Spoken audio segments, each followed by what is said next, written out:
Welcome back to the Strangers Worth Meeting podcast, and this episode is sponsored by our friends over at Track Farms with their amazing CBD products. I've been doing a lot of driving lately, you guys, driving all over the country. It's sort of what I do.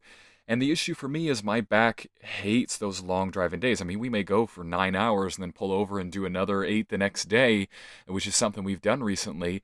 And my back is just in so much pain. But I've tried CBD to help that issue before. And honestly, I've tried so many different types of CBD products and oil, and nothing has helped me until I actually found Track Farms. I know that sounds like just an advertisement, but it's actually true in this case. I love those guys because they've actually helped me make that back issue something of the past. As soon as we settled in, my most recent back flare-up, I took some CBD and I was feeling better almost immediately. It's really helped my recovery, and that's because it's so good for cutting down on inflammation. I mean, I talk about health so much in the podcast. I'm really obviously passionate about health, and if you can cut down on the inflammation, you can cut down on pain big time. So if you have tried CBD and it hasn't worked for you, or you're looking for a better option, or if you have not tried CBD, highly recommend that you get into it. And I obviously recommend my good friends over at Track Farms for their CBD products. So right now they have a special going. If you go to the link in my bio or go to track-farms.com/strangers and you enter the code strangers at checkout, you will save 15% on your order. Very reasonably priced stuff. I think the tincture is probably my favorite thing so far. It's just it's the quickest way to help you feel better, especially if you've got an injury like me. Try out those tinctures. They're really bioavailable. They're really good for your body. So track-farms.com/strangers and enter the code strangers at checkout for 15% off of Track Farms CBD products. Hey everybody, welcome back to a brand new episode of the Strangers Worth Meeting podcast, and today I'm in Junction, Colorado. Been hanging out here for a couple weeks, and I'm hanging out with Hollo, Sommerville, and we did a little shooting earlier today, and that was quite fun. It's fun to get out of the house and actually meet someone in person. We're actually doing the first podcast live again. In person. And we're not even breaking rules because Grand Junction's officially open now. Look at that. So there's no rules and we're both healthy people. So don't at me about the whole social distancing thing right now. Somebody's going to want to. They will. Well, welcome to the show. Thanks for being a part of this. Thank you. So to kind of give the listeners a viewpoint on what it is that you do and what you're about, not that it's really easy to define anybody by one thing that they do, but I found you mostly because you have a blog where you talk about preparedness and paranoia and where the two intersect, and I thought that was quite interesting. So can you kind of give us some background on you so we know who we're talking to? Sure. Well, I'm Hollo. I live in Grand Junction now. I've kind of lived all over the place. Oh man, I don't even know what to say. The blog, where does the blog come from? What is that whole idea? The blog comes from a lot of the times specifically related to carrying firearms, but in a general sense, even my whole family, I am prepared. I am paranoid. Everybody tells me, you're just paranoid. You're scared of this. You're scared of that. And I am a little bit, but I don't think it's a bad thing because of that paranoia, if that's what you want to call it. I'm also prepared for a lot of things that most people aren't prepared for. And so that's kind of where it comes from. Like, you can call me paranoid all you want, but when everybody was panic buying toilet paper, guess who had plenty of toilet paper already? Me. Right. I was interested in that as a concept because I feel like I toe that same line too. When Andrea and I made the choice to go on the road, obviously one of my biggest concerns was like, can I make sure that we're actually going to be safe? Because we're going to be in a lot of places that I've never been before. Do I know how to just act right in order to keep us safe? And sometimes we're out in the middle of nowhere, like boondocking, dry camping, just no one around for miles. And so getting prepared for that was a big deal to me. And it's not as easy as people think. And I think people want to shrug it off. And that makes me sad because I actually think a lot of people are walking around like a little bit naive and a little bit unsafe because they don't exactly know what's out there that could happen to them. I think everybody has this sense of that'll never happen to me, or the chances are so low. Well, they may be low, but like even, considering this COVID-19, your mask doesn't really protect you that much, but it's a just in case measure, just like carrying a firearm, Like Right. it protects me about this percentage of the time. It's not super likely that I'm going to run into somebody that's going to pass the disease to me because I wash my hands, I keep myself clean, I follow all of those hygiene procedures. And so it's not super likely that I'm going to be infected anyway. But I wear a mask just to give me a little extra boost. The mask thing that's coming up quite a bit.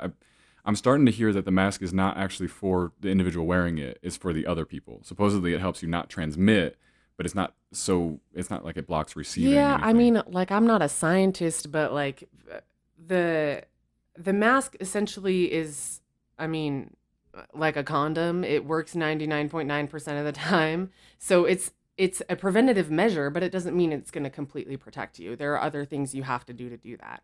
It's the same thing with carrying a firearm. A firearm's not going to always protect me. If somebody's going to come at me in a situation where I need a firearm, am I going to be ready to pull the trigger? Am I going to be able to? Are they coming at me from behind? You don't know. There's so many scenarios, but I am much more likely to be able to protect myself than somebody who's not carrying a firearm. Yeah, well, I think that's true. I also think about, after we went shooting this morning, Mm. I was talking with Andrea and I was like, I don't exactly know how this came up actually, but I was thinking about like if we were to ever need our gun. We did buy a gun when we got on the road, Mhm. because, well, there's a lot of reasons to do that when you get on the road, and I'm sure I'll For get into sure. them. But the thing I was telling her was like, I feel like if we ever needed to actually use this, it probably means we've messed up a good number of times anyways. Because to me, it's all about that ounce of preparedness, right? And it's Mhm. just like if we just do the small things right, we'll probably never have a reason to actually get this out, you Absolutely. know? I love that you said that so much because a lot of people too, I carry a knife, sometimes I carry pepper spray, I carry a firearm, and I don't want to ever have to use them. Right. If my situational awareness is at the right level, I may never have to use them. Exactly. And that's the goal. Right. Right. I'm not carrying a firearm because I want to shoot somebody. Like nobody wants that. Hmm. I'm carrying it to protect myself in case of. But if you're doing everything else right, if you're locking your doors, closing your windows, just making sure that everything else is in place, you're probably not ever going to use it, and that is a great thing. Yeah. Yeah. So when we got on the road and we bought our gun, specifically the things I was thinking about were like, okay, when would we maybe need this? Like, Mm. is it realistic that we might need this for anything? And what would we need it for? And for us, it's just something that we keep in the house if we need it in the house. And so when you're going to various RV parks and campgrounds and different things, you when you've never been there before, you don't know who's going to be there also. Right. And so we've rolled into some serious 5-star RV parks and had no idea. And it's like, here's the spa and here's all the amenities. And we're like, oh, very Oh, cool. dang. And they're quite expensive too. But sometimes you roll into one and it's like, this is mostly trailer park. And we didn't know that. Probably And the one you're in right now, I would assume. the one we were in now is pretty nice, Oh, actually. Yeah, it's really? pretty decent. The area you told me it was in, I was not so sure. Oh no, So it's been really nice so far. that's good. But also like now that we've seen quite a big number of them, I think just pushes my standards farther and farther to the Right. extremes. You Everything have else is in the you middle. understand more of the spectrum. Exactly. Yeah. Yeah. So that was like one situation where it's just like I don't know anybody here, and potentially we're in a higher crime area, and I wouldn't even know that before I Hmm. showed up. But then the other one is when we go boondocking in the middle of nowhere, and we first of all will have no cell signal at all, Right. even if we needed to call emergency services. And the other thing would be even if we could, it's gonna take them half an hour to get there. Hmm. And I feel like those Exactly. were like really strong reasons for me. Like, all right, we should probably get a gun. Probably You have know? something. Yeah, something to have. Well, and especially, RV camping in general in the middle of nowhere, you're not just going to run into like nefarious people. There's coyotes and other animals that are not, most animals don't, come for humans, but if they're around and they're going to come after you, you need to be able to protect yourself against Sure. them. Yeah, or at least just to have some peace of mind too. Hmm.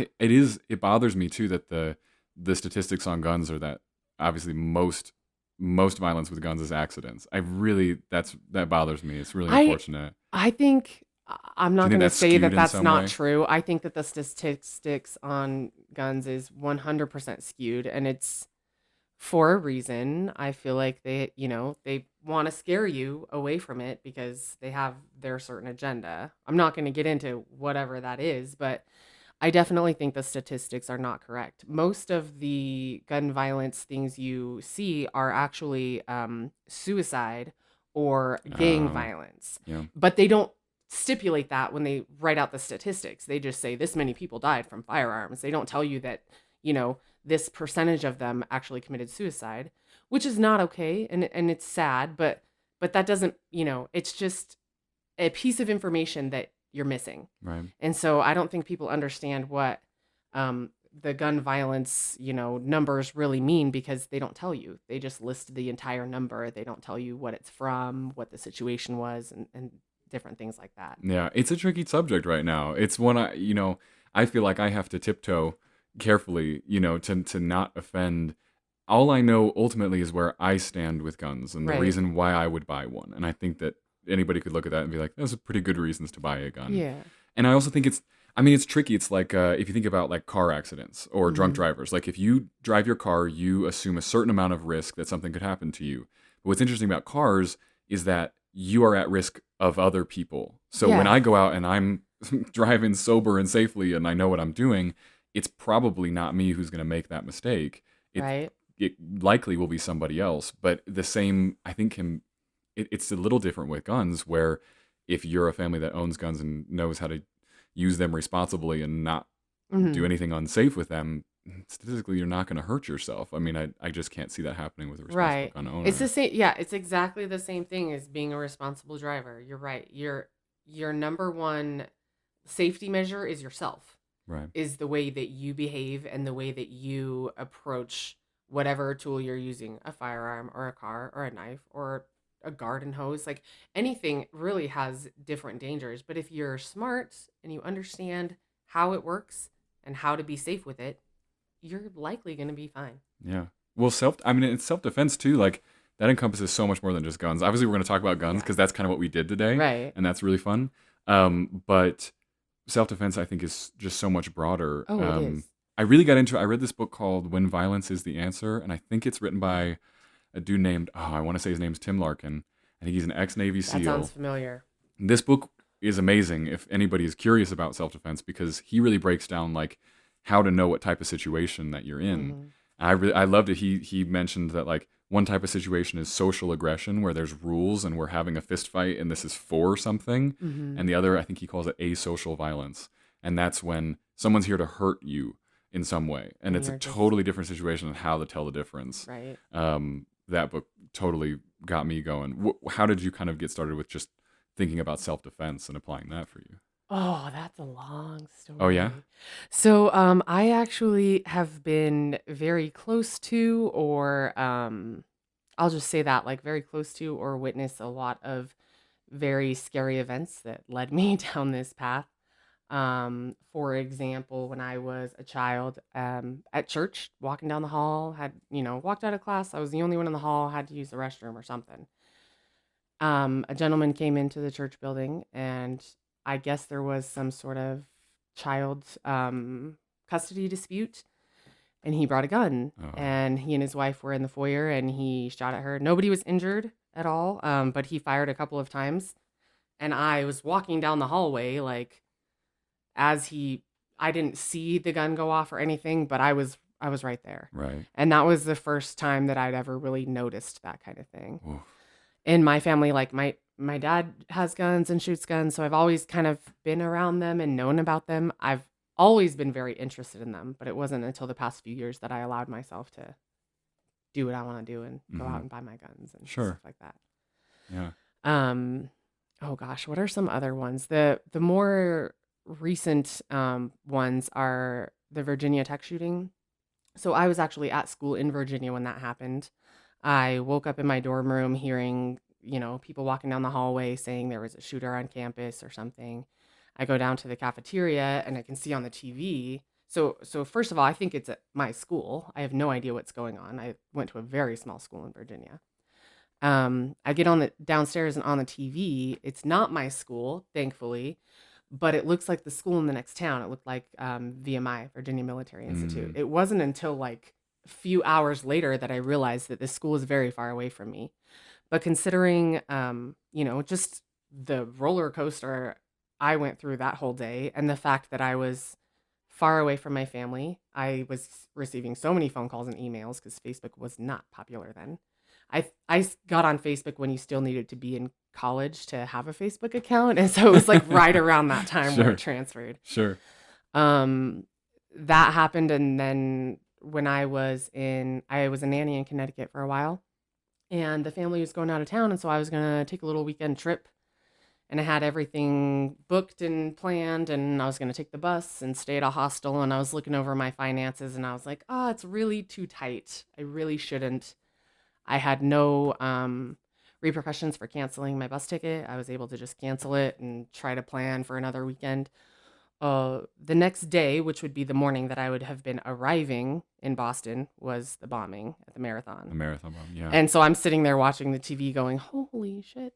Yeah. I was going to be there. Right. I was going to be in Boston at that time. Right. And I actually don't know how many of my family knew that. I kept that a secret from them for a while. Because at one point my dad had said, what did he say to me? He said, there's something after you, and the aim is getting better. And so after the Boston thing happened, I was like, well, I ain't telling him that. They'll have the paranoia, won't it? Yeah. So it's just like, there's been a lot. I mean, Sure. and those are the more common known events that I've been around, but there's just been a lot of things like that. Oh, while I was in Connecticut. See, I can't even believe I missed this one. Living in Connecticut, I moved there to be a nanny. I was there for a week, and then the Sandy Hook shooting happened. Mm. I lived in Sandy Hook at the Wow. time. The kids I nannied for, thank goodness, went to a different school. But it's always been so close. Yeah. And so every time something like that happens, I get more and more paranoid. And every Right. time I tell somebody that, they feel like they shouldn't spend time with me. Yeah, They're man. like, Bad "Oh, news is you're following you around. yeah, you're kind of a dangerous person to hang out with." you Yeah. know? Well, I can see how that would make you want to just go ahead and be prepared. I mean, I feel like my upbringing, I was really lucky. I was mostly in really safe situations the whole Mhm. time. But interesting, I think that can make for someone who is either totally naive about bad things that can happen, or someone who can embrace it for themselves. And I'm Right. happy that I'm on the latter, and I can say, like, I am aware, At least a actually. little bit. Yeah. Yeah. I don't even have a reason to be, but I am, because I would not like to be unaware of what exactly I could do For in sure. a bad situation. And it Yeah. doesn't have to be more than that, which people, I think that because I say that, because I bought a gun, because I care about self-defense in certain ways, that somehow I obsess over that all day long, but I totally I don't. could understand them thinking that from Right. my Instagram page, but but I think most people are not like that. I might like check my six a little bit more often than the average Mhm, person as mhm. I'm walking around somewhere, Right. but that's about the only difference. I mean, ultimately, I'm a pretty calm person, but most of it's because I am preventative. Like, Right. I make sure that door's locked. It doesn't matter that it's the middle of the day. Like, It doesn't cool, it matter should be that you locked. live in Happy Town, USA. Right. If anybody that's ever been to Sandy Hook, Connecticut, that is the like small town American dream. Like that is the most shocking place for something like that to have happened. Right. And even for me, who's already kind of on this prepared train, Mm-hmm. that was a real eye opener to me. It really can happen anywhere to anyone.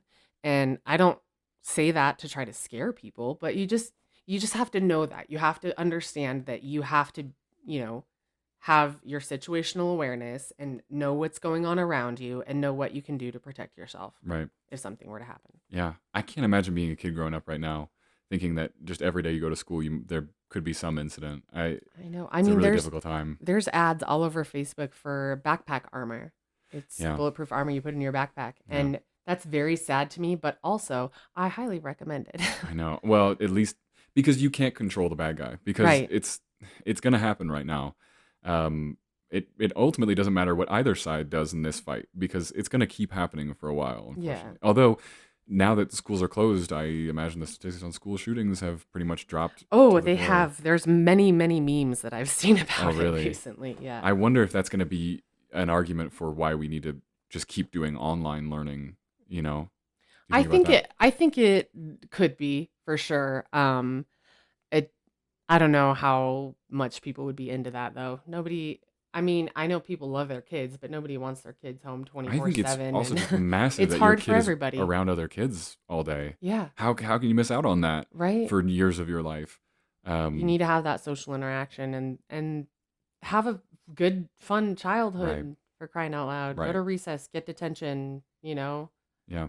It's important, I think. Getting in trouble is important to you too. Sometimes, Yeah. yeah. It builds character. It's a learning experience. Man. I don't think anybody should go out and look for trouble, but it happens. Yeah.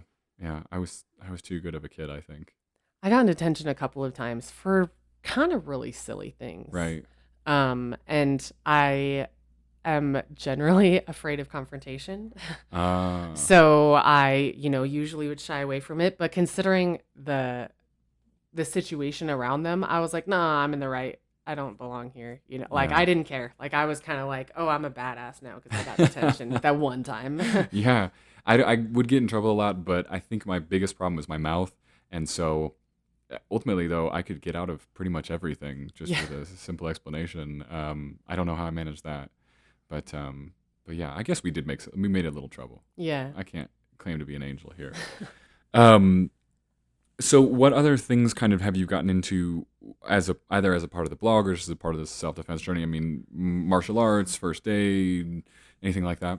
Oh, that's a good question. So actually, I have, before I even got onto like carrying a firearm, like that part of it, I did boxing and MMA classes for a while. Nice. Mostly for fun and exercise, but also because I had an older brother, so I got beat up a lot. I like to know how to defend myself. Yeah. Sure. Yeah. And I forgot what else I was gonna say. I was asking about first aid too. 'Cause I First thought you aid, had yeah. it. So I've always done childcare, babysitting, nannying at some point, and so I've always had my CPR and first aid in check. I've become more adamant about keeping it updated. I think it's important for everybody to know how to do basic first aid and CPR. But I've also been to a bleeding control class, which people don't realize is a little bit different. That's where the tourniquet comes in. Yeah, I saw that was a part of your Got my everyday cat care. You tourniquet. really carry a tourniquet with you I really every do. It's day. in my purse. I every guess if you're single day. carrying a gun, you should probably also carry a tourniquet. Exactly correct. Yeah. If you need to be not only able and willing to take a life if necessary, but save it if necessary. Also, what if I get shot? I'm not going to count on the 12 people around me to have a tourniquet. Sure. I know I have one and I can protect myself. Yeah. So that's one of the bigger things I try to advocate is, you don't necessarily, I'm not carrying a tourniquet for other people. Right. Like it could come in handy for that, but it's actually for me. Mm-hmm. It's to make sure that if something happens, I can take care of that situation while I seek medical attention. Here's a question for you. And this is off the top of my head because I realized I just read something about this recently. Does CPR work? Because I feel like I saw something lately that was talking about the statistics of CPR and like the percentage of times people can actually be revived. And it was like shockingly low. Wow. I don't know. They were talking about how it's almost like just to make someone feel better, like they were able to try to do something for someone. Right. On the 1 in 100 chance that might work. So I have a friend who is an emergency room nurse, and so a we good friend haven't to have. talked extensively about this kind of thing, but I've actually never heard that, but it makes sense. Nothing is 100%. Right. It's unfortunate, but CPR, it doesn't, just because maybe it doesn't work all the time, doesn't mean you shouldn't try. It doesn't mean it's not worth it, I think that CPR works enough that you need to know how to do it. And I think that sometimes it depends on who's performing CPR, if they're doing it properly. If you're in it, even if you have CPR training, when you have to give somebody CPR, that's a nerve-wracking situation to be in. And so, you're probably not going to do it 100% right. But It's if you're pretty violent trying, too, it's isn't it? It is. If you're doing it break right, you're ribs. breaking their ribs. Woof. Yeah. But I'd rather have broken ribs than be dead. So Yeah, I mean, well, who wouldn't? Right. But geez, yeah, it does seem intense. So what does a tourniquet exactly do? Because I was not a Boy Scout. So when I first heard of people carrying a tourniquet every day, I was like, so like a rubber band, like the tourniquets, when you get your blood drawn. But Sure. a tourniquet is just, I like the Velcro sound too for everybody. yeah. Oh, that's a good one yeah. right there. I mean, it's really, if you have a bleeding limb, if you've fallen off a cliff, if you have a piece of glass in your leg, the best way to control the bleeding and stop you from bleeding out is with a tourniquet. That obviously depends on where you're bleeding from. Don't put a tourniquet around somebody's neck. If they're bleeding from their head, that's a different situation. But really, this is just in case of Sort any of a sort Velcro of strap so that people can picture this. Yes, this is a cat tourniquet, which is the one most highly recommended for everyday carry. It's the one that EMTs and firefighters and police officers carry, also in the military, I believe. It comes with a. She's strapping it on my forearm now. I'm gonna so we can check try. that out. There we go. Essentially, it's just a Velcro strap. You tighten it around as tight as you possibly can. Okay. But then what you're going to do is you're going to twist Rotate. This is called the windlass. And that really tightens it down. And if I don't have this tight enough. Right. But if I'm doing it right, this is going to cause you some pain. Yeah, that doesn't feel too good. Yeah. And so you put it in there and lock it down, and there you knock go. it off. With the tourniquet, you also need to carry a Sharpie. Or some type of marking device. You can write the time down on it because that's what the EMT is going to need to know is when that tourniquet was placed, so that they know how long they have to save your limb. Because if it's on for too long, you'll lose your limb. But you may not lose your life. Exactly. So the idea would be to stop the bleeding from a limb. It's stopping the bleeding, yes. Right. From a limb. Yeah, you can't put it on their torso. You can't put it around their neck. That's going to cause more problems than it will solve. So it just cuts off all the circulation of that point. I think I understand the concept then. And then it's either, hopefully and then we can deal with it get properly. to medical attention, and either or if not, if you've done it right, you very well could have saved a life. That's awesome. I've seen multiple stories where somebody carrying a cat tourniquet, just like in their car or whatever, comes across a car accident and is able to save somebody's life. You can lose a limb if it's on for too long, but again, like what limb would or you all the blood in your rather body. have? Yeah. Right. So, I would recommend taking a bleeding control class too, especially if you're carrying a tourniquet, because you need to learn how to use it properly. But also, they teach you about packing wounds and like what kind of wound needs a tourniquet, what needs to be packed, what needs a chest seal. There's really a lot involved, and the basic first aid classes are important, for like babysitters and stuff. But if you're in a situation where somebody is bleeding, none of your first aid stuff is really going to help with that. And bleeding control classes are free. Okay. Basically everywhere. Red Cross stuff? It's not Red Cross. It's controlthebleed.org, I believe, is the place that I took it through. It's taught by medical professionals, which most CPR and first aid classes are not taught by medical professionals. Not that they don't know what they're doing, but for a bleeding control, I think that's very valuable to learn that from somebody who actually works in that kind of scenario. Right. It's interesting to me as I'm thinking about just sort of how first aid figures into the equation. We don't talk about first aid. That's not something that gets first any aid attention. is like Band-Aids and burn People cream. don't think about it, do Yeah, not really. they? I carry a first aid kit in my purse also. I remember that I took a first aid class, and it was with the Red Cross when I was much younger. I had to for some reason. It must have been a job or something. Or maybe one of my parents just brought me along with, because why not? But yeah, we learned a whole lot in that class. But as I'm picturing it, I'm like, okay, so there's two utopias of the world, right? Depending on who you ask. And one is we all have a gun, so no one gets hurt. And one is no one has a gun, so no one gets hurt. But in either scenario, it's really useful if everybody in the room also knows first aid. First aid. Because guess what? It doesn't matter in what Guns situation are not you're in. the only thing that make you bleed. Exactly. Or hurt you. Right. We could be talking about accidents. Pure accidents. Car accident, somebody falling off a ladder. Yeah. There's very, very many uses to have first aid knowledge and bleeding control knowledge. Right. That's a world I like. Especially if you have kids. Mm. If you have kids, please get some type of training on first aid and bleeding control. Because kids choke too. You don't want to not know what you're doing when you... They don't. I've had to help a child choking before, and it wasn't as dire as it sounds like it would be, but in that moment, it is terrifying. Yeah. It is terrifying. One of the most uncomfortable books I've ever read. Have you read the book Choke by No. It's the dude who wrote Fight Club. I'm gonna mispronounce his last name, but his Club. name is Chuck Palahniuk, I think, and this book's intense. Oh. The dude chokes on purpose on food. This is what he does in order to make money, because then someone saves his life, and then they like send him birthday cards with cash and things like that. And he does it hundreds of times. It's a really dark book. So he's like a con artist. Yeah. essentially. So what happens when he really chokes one time and nobody saves So him? that's sort of what you're like leading up to the whole book, and you're Uh-huh. wondering why. I'm so distracted because there's just like a hot chick out the window right now, and I'm such a guy right now for that. I'm sorry about that. Anyway, so You shouldn't have told me that. now you're gonna get paranoid and stare out the window. No, she's really hot. You're right. So, okay, so choke, because this is just man brain turning on. We in the book, he just does this a certain number of times, and there's like a climactic moment. I don't want to spoil it for anybody, but you definitely think that that's what's gonna happen. That this is Right. the time that Oh, gets nobody's him. gonna And save you this time. Oh yeah, man, that's rough. that does sound interesting. Yeah, yeah.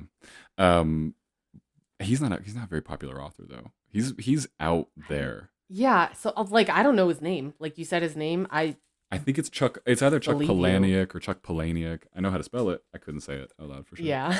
But But Fight Club's such a good one. That is a good I book. can't imagine Choke is a bad book. That Yeah. sounds good, and I'm gonna have to find it. Read all of his stuff. I just went on a streak with him and just read everything he'd Yeah. ever written, honestly, because I don't know. Because why not? You just be either you're fascinated with like really dark shit or you're not. But what's funny is I hate horror movies. I don't listen to murder mystery podcasts or anything like that.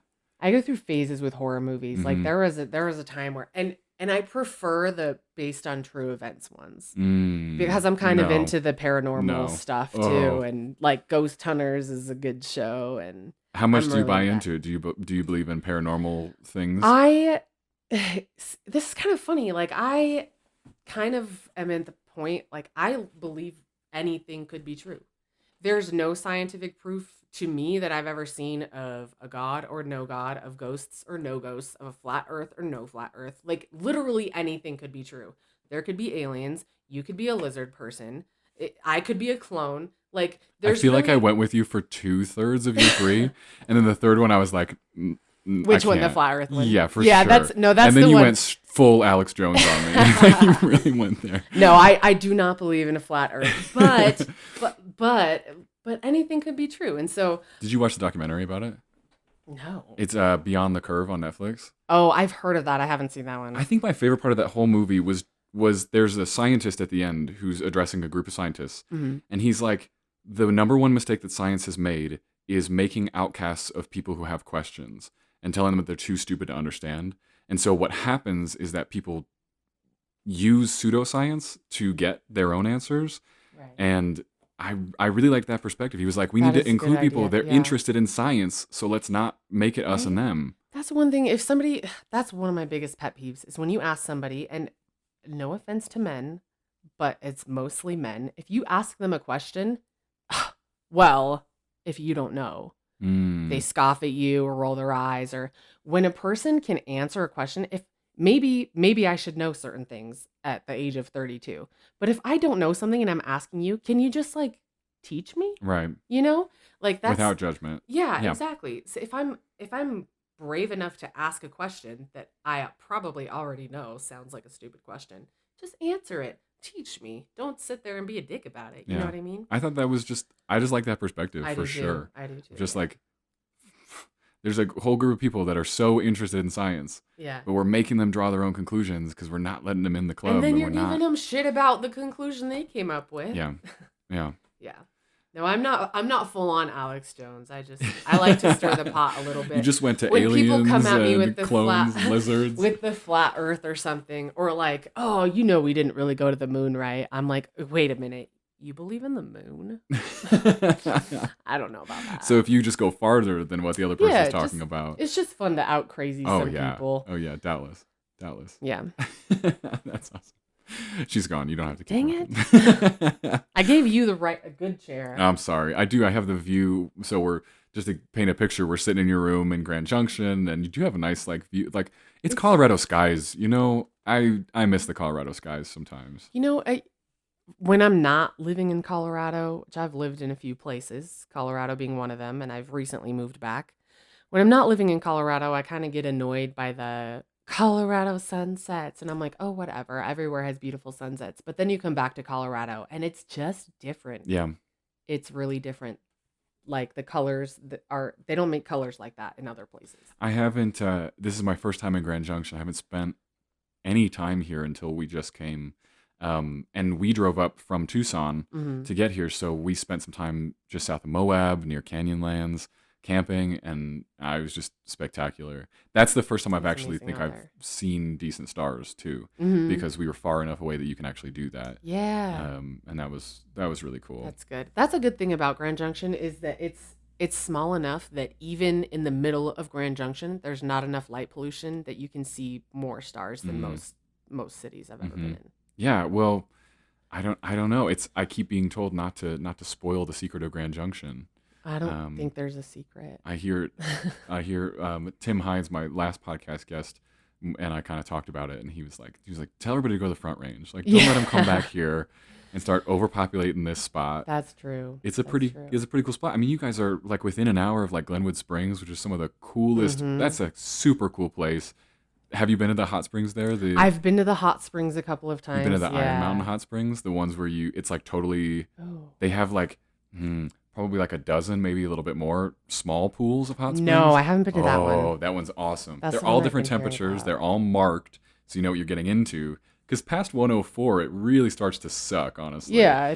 But if you like are there for that, then okay, and you're gonna like. Some That's people pretty really intense. want to just boil Yeah, themselves, they and do. that's fine. They do. I'll more to them. But it's like your views like over the Colorado River. I took Andrea there and we got engaged, and it was the most romantic spot. Like That's so cool. Yeah, that's the one I haven't been to, but there's some really cool spots around Grand Junction. I mean, it's a small town, we're pretty secluded, but it's not. It's a big enough town, like it's a modern area. hmm It's not super rural, Got a university here. but there's mountain biking and hiking Yeah. and skiing and snowboarding. And sorry to Tim Hines, but I'm gonna spoil it 'cause Grand Junction's kind of a cool place. Yeah, yeah, it is really cool. I see myself coming back here for sure. Yeah, It's been a really nice spot.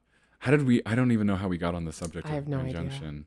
Oh, it was because of the girl in the skies Oh and yeah, all that's that right. stuff. You had the good view out the window. I did. I'm sorry about that. But it has been a pretty cool place to stay. I've really liked the people here too. Mhm. We just our guinea pig Mose got sick, and we had to take him to a vet, and they were like above and beyond. Like they did Aw, everything that's for so him. good. It was a super nice place. So, yeah, big fan of Grand Junction now. Yeah, it's a good little spot. But so when did you come out here then? So I moved here this time in August of last year. So I basically had enough of California is beautiful. I don't want to live there. Hmm. There's just so many things about it, the political climate, most of the people there. It's just not fun for me. Mm-hmm. And so at one point I told the family I was working for, I said, I'll give you a year and then I'm moving out of the state. And so I had a list of places to go, but I have family in Grand Junction and it was just kind of a natural place for me to end up. I had Right. lived here before briefly too. Mhm. So, and it's a lot better this time around. I think I'm a lot more, what's the word I'm looking for? Like grateful. I have a lot more gratitude in my life than I used to have. And so I can see like the beauty in my life and where I'm living a lot more now. And before I was like, oh, Grand Junction, whatever. It's just like no, it's a really good place to be, I Yeah. think. You have access to a lot of really cool stuff. Very true. Do you go skiing in the winters? I have never been skiing. Yeah, I haven't actually. either. I've never been skiing or snowboarding. It doesn't seem like And my I grew up in thing. Utah, so there a reason figure for that that? out. You just not into it? Some families can't afford skiing. Mm. I mean, What? growing You up, have it the was. money for I skis? know. It is a Growing up, privilege it just thing. wasn't really something that I was able to do, and I don't know, just haven't made it happen hmm yet. I will. Yeah. I'll do it this year. I'll go snowboarding.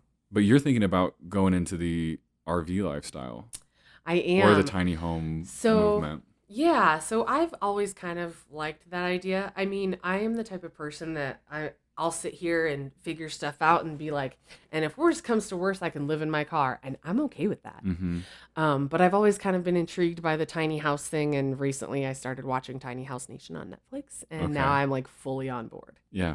And so when you told me you were living in your RV, I was like, oh, tell me more. Yeah. I was I'm looking into so many options. My biggest idea would be to buy a few acres of land and then buy some shipping containers and build a house out of that. Right. But I like the idea of having a mobile home, and Yeah. like I could I was like, I could buy just like a gooseneck RV and totally trick it out to like the tiny home, but also pack it up and move out if I wanted to go somewhere. Yeah, I think we just didn't want to do winter ever again.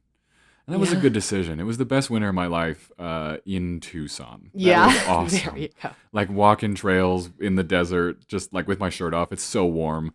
That Go to the was snow when best you want snow. Christmas. Yeah. That's kind of that is one thing I really did love about California because I love the snow from Thanksgiving to New Year's. Yeah. And then it's like, this is too For much. some reason it lasts way longer than that, Yeah. especially in Grand Junction. It Mhm. lasts through like there's still snow in the mountains Right. now Yeah. in Colorado. So. Yeah. I heard it was snowing in Denver like a couple weeks ago, which is not okay with me. Right. That's not, I won't do it. That's No too good. much snow. I'd rather be, somewhere else in a swimming pool probably. Yeah. Yeah. Well, check out Tucson because that town, I'm a Oh, big fan. See, and I've always been super against Arizona because Against it. I tended to run hot and I would sweat just for no reason. Like it was always hot for me. Yeah. Well, I've recently lost 167 pounds and I've learned that is no longer the case. People always want to go to tropical places and I was like, whatever. But then when I was able to go on a cruise with a family I worked for, oh man, I have been missing out. Like, Mhm. there's people have not been telling me the truth about tropical climates. Being in warm places. And so You I'm a adjust lot anyway. more interested in Arizona Mhm. now than I used to be. Yeah. You made a major health change. I certainly did. That's amazing. What brought that on for you? I I was always kind of I wouldn't say I was always overweight as a kid, but there was a certain point in my life where I really I was overweight severely and I was that way for a long time. And I've always been an active person. I love sports. I love working out. I really like to go running and hiking and all of that. But it was hard and painful. And so I didn't do it as often as I would like, which if I had done that better, it would have helped. But at some point, I had lost weight before on my own, 50 pounds, 60 pounds. At some point, it got way too difficult and I couldn't do it on my own anymore. And so I talked to my doctor about having weight loss surgery and I was just questioning. I was just looking into it Mm-hmm. and it went quickly. A Mm. few months later, I was out of surgery and losing weight. And I am just mad that I didn't do that like 3 years sooner, Mm. basically. But yeah, I- that's another thing too, though. Part of the reason that was really important to me to lose weight was because I need to be able to run away if I need to run away. That goes back to the paranoid thing. I need to be able to stand up for myself. I need to be Mhm. able to fight for my life if it ever comes to that. Yeah. And the weight that I was before, I would not have been able to do any of that. Yeah. Health is massive when it comes to It really being is. able to handle It really is. situation. Even just like having, endurance, just walking or running for a certain amount of time and having your cardiovascular health in check, even if you are a little bit overweight. There are some overweight people that are really healthy relatively. And if you are able to stand up for yourself, if you have endurance enough that you can fight for your life if you need to, then that is you're way more likely to survive any kind of situation than anybody else. Yeah. And that's anything. That's not just like, oh, somebody's attacking me. Right. Like getting out of a car accident, trying to maybe you're in the water and you're trying not to drown and you got to Mhm. swim, to save your life. There's so many scenarios where being healthy will literally save your life. Literally save your life. Yeah. One of the things I brought into my own workout was as soon as I got turned on to jujitsu, which was through the podcast, which has been awesome. And I've talked to a couple of jujitsu people. I started adding a day where it was just like, like a mix of like shadow boxing and some Mhm. jujitsu drills and different things like that.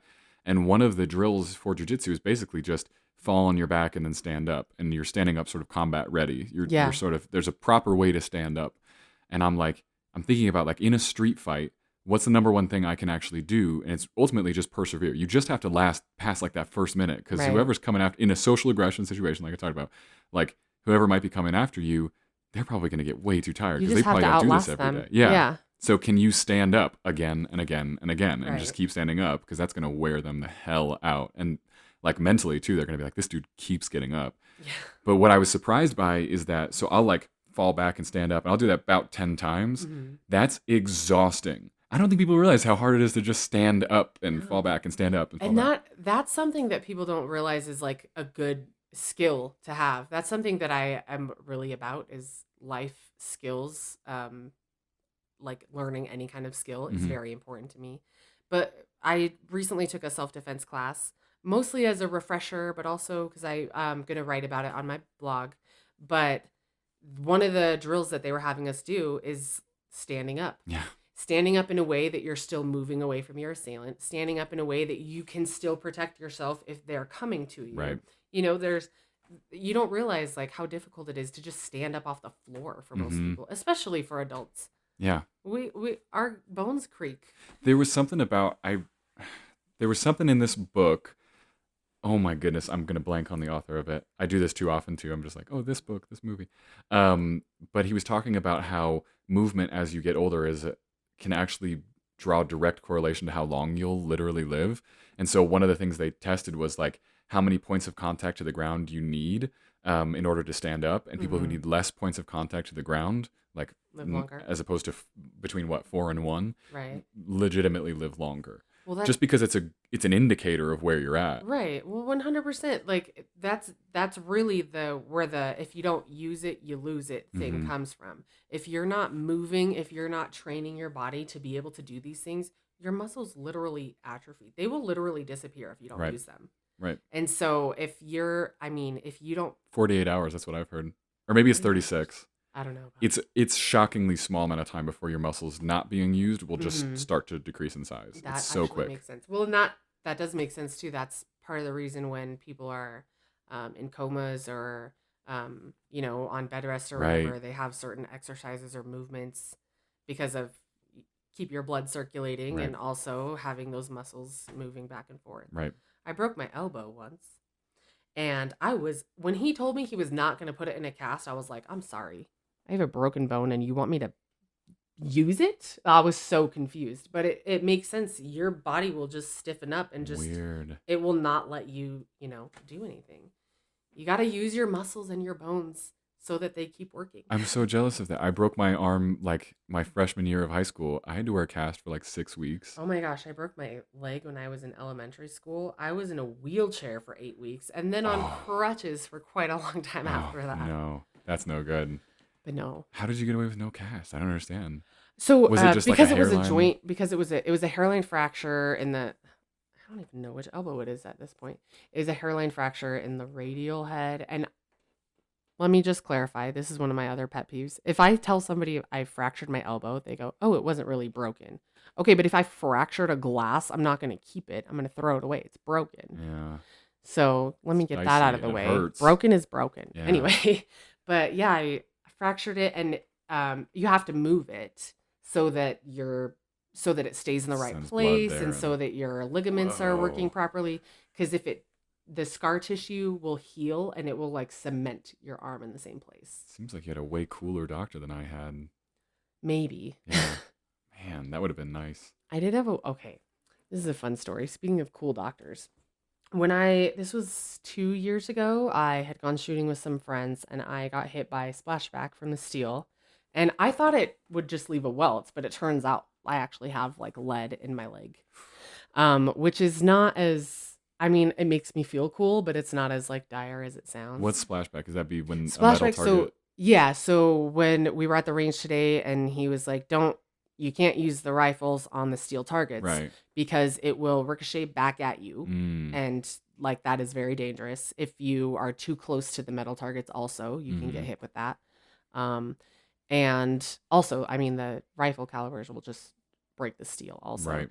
But yeah, splashback is just the lead hits it and then it's not going to go through it. So it Bounces right on back. bounces right back to you. Yeah. It splits up and bounces back. And one went straight into my leg. And I didn't think anything was there. I thought I just would have a welt, but if I sat in the wrong place, I could like feel it. And so I went to the doctor to see if it was in there. Maybe it's something they needed to take out. Anyway, so this doctor that I went to, he is this tall black guy with super long dreads. He has these like bright blue shoes on and a big ass polka dot bow tie. And he's like the coolest, chillest person ever. But when I was going over everything with him, I told him where I was from in Stockton, California, which is super ghetto, super ghetto. And he basically was giving me a hard time. He was like, you're a white girl, grew up in Stockton, and you had to come to Vacaville to get shot. Like, because it was just really funny. And he was making a whole big deal out of it. And he was like, man, even Annie Oakley never got shot. What's wrong with you, girl? Man. You didn't see it coming. He was good. He was you good. You thought you were being safe. You point the gun down range, but if it points back at you, you're never going to know. Right. Did they have to take it out then, or did they just... I wanted them to take it out. They wouldn't. I guess it's... Would you get like lead poisoning or syphilis? That's what I thought. I feel like I only associate those because everybody had both back in the old days. Because they put like lead makeup on, and then they also all had syphilis. I don't know why I associate. So now for some reason you get both. Yeah, I think they're linked now. No, yeah. So I was like, okay, well, am I going to get lead poisoning? And they're like, oh, well, bullets these days aren't made from pure lead mostly, so you'll be fine. And then then I asked, okay, so am I allowed to get an MRI? Because it's just lead. What about an airport scanner? And they're like, oh, well, it could be dangerous because we don't know if it's only lead. I'm like, what? Anyway, it was too small. And then basically if they were to go in and take it out, it would cause more damage than just having it there would cause. Yikes. It makes me think of that episode of Black Mirror where the dude has the metal in his brain and they run an MRI on him and it sucks it right through his skull. Yeah. That's dark. I know. That's really dark. I don't like it. Yeah. I don't know why I went so dark so quickly. Don't get an MRI on your leg then, apparently. Well, if you get an MRI anywhere, the magnet's strong enough that if I had to get an MRI like up here and that is magnetic, the magnet would just rip it straight through your body. What if they don't know that and they give you like an emergency MRI? That's what I said. Yeah. I was like, so am I supposed to tell them I have this in my leg and I shouldn't get an MRI? And like, they were so iffy about it. They're like, well, lead's not magnetic, but we don't know if it's pure lead, but blah, blah, blah. I'm like, I don't understand. Like, if it's pure lead. If I need an MRI, I'm going to get one. So I guess we'll find out what happens. Maybe I should just go try it. You just throw a huge lawsuit at him. You'll be all right. Just be like, I need an MRI for reasons. I just want to test it out. Oh, God. If I start the magnet at my feet, it'll go through my leg and I'll be fine. That still sounds incredibly painful to have something like incredibly violent yanked out of your leg from the inside from magnets. Right. Oh, God. All right. I'm a little shocked now. I can't. I'm like, what is another topic we can do? Anything to not talk about bullets flying out of people's legs. I know. Let's talk about the range this morning, though. So we met up at a really cool range here in Grand Junction, and it's Cameo Shooting and Sports Complex, I think is the whole name. Right. And so anybody who's listening should go to Instagram and see the pictures, but you're like underneath a mountain just shooting, kind of in that general direction. It's definitely one of the coolest views I've ever seen. It is really cool. It's got those, like not quite red rocks like in Moab, but it's got those kind of structures, those, it was cut out by a river. And so all of these big, tall rocks, basically. Yeah, and the echoes are insane. Yeah, because you're in this canyon, and so each fire just like echoes off the canyon. It's really a cool place. Yep. It is a world-class shooting complex. And I've done a couple of competitions there, like some steel challenge competitions, and it's a lot of fun. Yeah. And I think shooting is fun and great anyway, but just like the atmosphere there at Cameo with like the echoing and the canyons, it just makes it so much cooler. Yeah. If you're going to go to a range for the first time, definitely don't go inside. My first time was inside. It's just so overwhelming. It's way too loud, especially if you're not used to it. Right. It's super loud and you can barely like hear yourself think. And if you're trying to get instruction from someone on how to do it, that's no good. But as soon as I started going to outside ranges, it got a lot more fun. Yeah. Like a lot of the Bureau of Land Management lands, you can either just do it or there are like free pistol ranges and things. Yeah, so there's actually out in Grand Junction, there's a pistol range and a rifle range out past the airport. Mm-hmm. That's all BLM land. That's all BLM land, yeah. But there's other spots too. I mean, you got to look at the rules and regulations in your area, but basically, as long as you're shooting into like a berm or a hillside, so that you know that it's safe.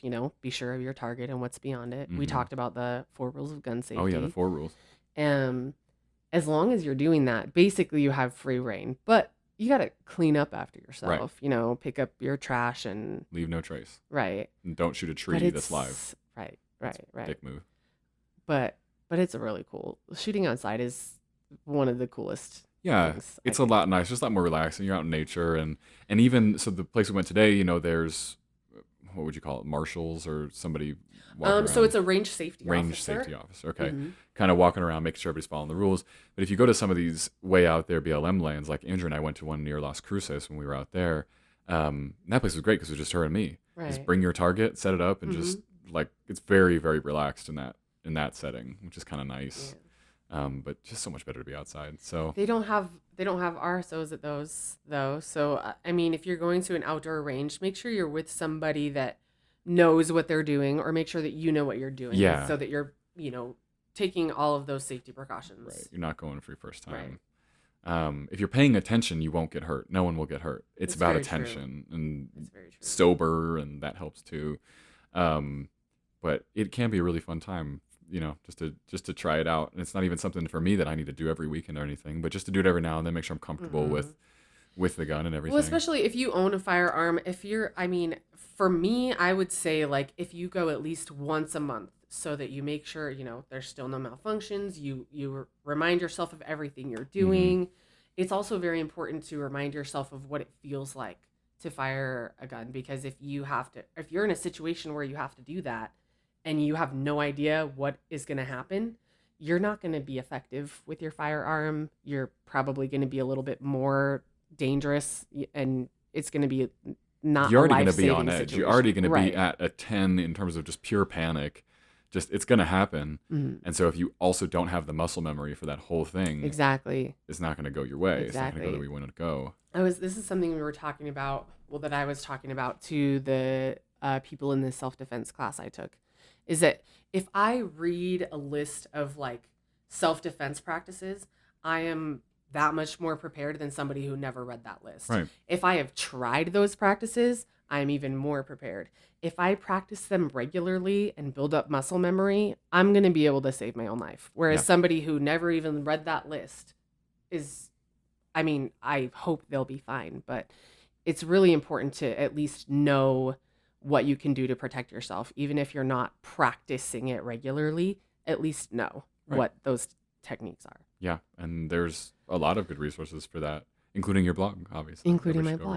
read. There are a lot of good resources. That's one of the reasons I started the blog, though, actually, is because the information is out there. It is not easy to find. Mm-hmm. It is not as prevalent as I think it should be, Right. especially in this day and age with everything that's going on, the political climate that we live in, just all of the more common gun violence situations, I guess. I don't like the term gun violence, but just all of that stuff. It is so important for people to understand how to protect themselves, or how to keep themselves from needing to, use I think self-defense. it always. I mean, I feel like at any point in history, it's been like that.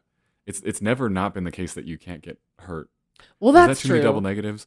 It's I know what you meant, though. Yeah. Yeah. You could always get hurt. There's It's all always of there's history. always danger. Yeah. Yeah. I think it's just a lot. I mean, with technology and cars and guns and everything, it's just, I think it's a lot worse. And there's more people now than there ever have been. And so, I mean, I don't know the statistics. I'm not really a numbers person, but it seems like it's more dangerous now It might be. than back in the There's day. people who argue both ways. Yeah, There's that's people who true. argue both ways. I hear a lot. I haven't actually read any of Steven Pinker's stuff, but I know for a fact that is the dude.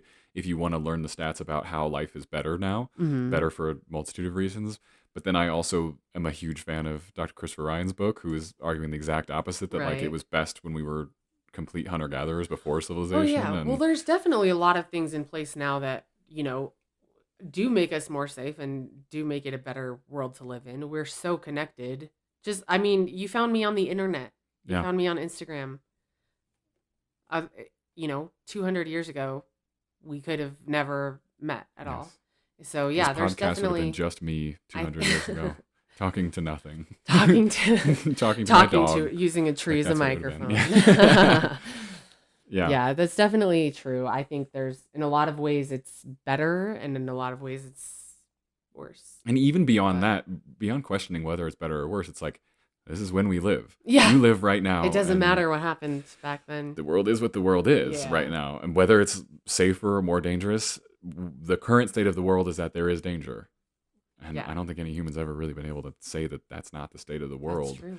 Um, but being able to know what you're doing to protect yourself is good. I would challenge anybody who thinks that, being able to utilize self-defense and know to be prepared. I think they should read that book, When Violence is the Answer. I feel like um, that book, he lays out just a huge number of examples Hmm. of all these times where it's like everything should have been fine, but this terrible thing happened to this person. And Right. the thing is, everybody he coaches self-defense basically, and everybody who comes to those classes, it's like 3/4 of them have already had the terrible thing happen, Hmm. and the last quarter is like the lucky quarter of people who Yeah. Who are get there like fast being enough. Right. proactive instead of reactive. That is actually very common for most self-defense classes, and even people buying firearms and buying pepper spray and self-defense tools, is that the majority of them, unfortunately, have already had something happen to them, and that's why they're doing it. So now, not only do you have to learn all these things, you also have to clear past all that trauma of whatever Hmm. happened to you: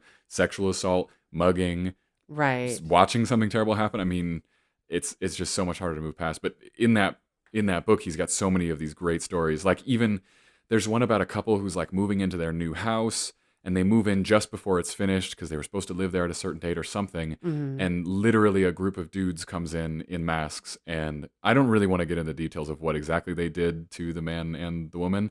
Um, but it's awful. And it was only because they were there before they had locks on their doors. Yeah. And they didn't think about it. That's But another thing. Is the like, dudes weren't even there for them. They were there for the neighbor who like pissed off the Mexican mafia or oh something. man, So these guys just happened to be there, wrong just place, happened to wrong decide time. not to have locks on the doors, and that was okay.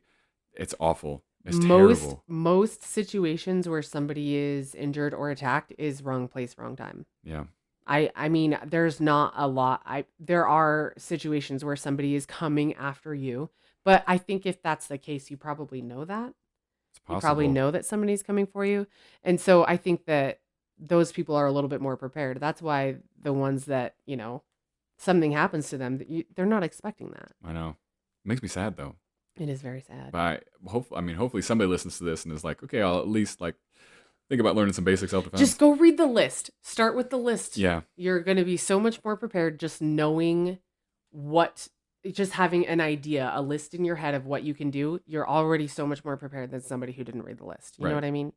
It's something about like just being able to swallow the pill of reality too. Hmm. It's just like, all right, this is what it is. Yeah. So I can either pretend everything's great, or I can get more real with it. And as soon as you recognize that bad things freaking happen, you have to do something about Right. that. You can't not act. That's very true. And I like what did you say the title of that book was? When I Violence think it's is When the Violence Answer. is the Answer. I really like that because that's Let me, something that I let me double say check.